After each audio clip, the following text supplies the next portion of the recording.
दुसरी गोष्ट, शक्ती कायद्याची अंमलबजावणी करायसाठी आम्ही दोनही सभागृहामध्ये तो कायदा पास केला होता. राष्ट्रपतीच्या स्वाक्षरीसाठी पाठवला गेला.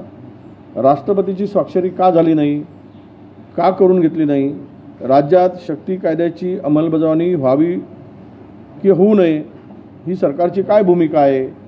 त्यांना हा शक्ती कायदा महाराष्ट्रात लागू करायचाच नाही का, हे त्यांनी स्पष्ट केलं पाहिजे. आता त्यांनी स्वाक्षरी न केल्यामुळे ते विधेयक परत आलं. त्यांनी लहान ज्युडिशरीने त्यांना सांगितलं की हे विधेयक आता आम्हाला लागू करता येणार नाही, ते विड्रॉ करावं लागेल, मागे घ्यावं लागेल.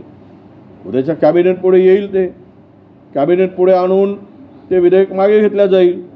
मग सरकार नव्यानं ते विधेयक आणणार आहे का? राष्ट्रपतीची स्वाक्षरी का झाली नाही, का सरकार त्या मागे लागून स्वाक्षरी करून घेऊ शकले नाही? राज्यात हा कायदा लागू करण्यासाठी काय अडचणी आहेत? कारण सत्ताधारी लोक त्यामध्ये जास्त सहभागी होत आहेत. हा कायदा लागू झाला तर आमच्याच लोकांवर अधिक अडचण होईल, आमच्या लोकांची, असं सरकारचं म्हणणं आहे का?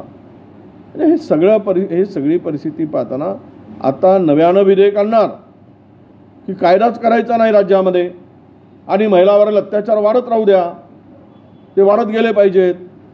खुलेआम तरुणींची, महिलांची इब्रत लुटली तरी यांना काही देणं घेणं नाही, अशा प्रकारची या सरकारची भूमिका आहे का, हे स्पष्ट करण्याची आवश्यकता आहे. म्हणून सरकारला आमचं म्हणणं आहे, हे विधेयक तुम्ही मागे घेऊ नका.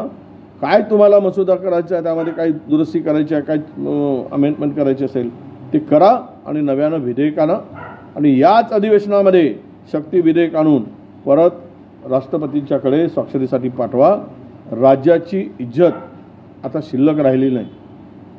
जे महाराष्ट्रामध्ये एकेकाळी बिहार, यूपीला आम्ही या पद्धतीनं म्हणत होतो की बिहार, यूपी पुढे आहे, आता महाराष्ट्राला कुठल्या बाबतीत पुढे नेता येत माहीत नाही, पण महिलाच्या अत्याचारावर मात्र महाराष्ट्र आता पुढे जातो आहे.